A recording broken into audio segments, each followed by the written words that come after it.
کہ حقوق اللہ کے اندر بھی، حقوق العباد کے اندر بھی ہمارے سے کوئی ظلم صادر نہ ہو، ہمارے ہاتھ سے، ہماری زبان سے کسی کو تکلیف نہ ہو۔ ایک دن اللہ کے نبی نے پوچھا، میرے صحابہ بتاؤ مفلس شخص کون ہے، غریب شخص کون ہے؟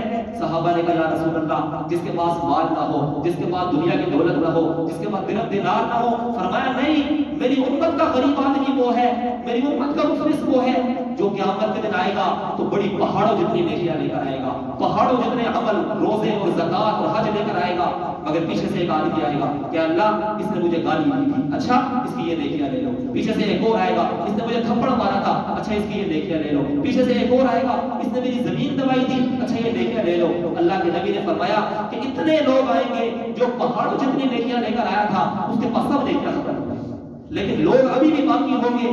پھر جو بھی آئے گا اللہ پاک اس کے گناہ اٹھا کے اس کو ڈالنا شروع کر دیں گے، حتیٰ کہ جو ہے اسے جہنم میں پھینک دیں گے۔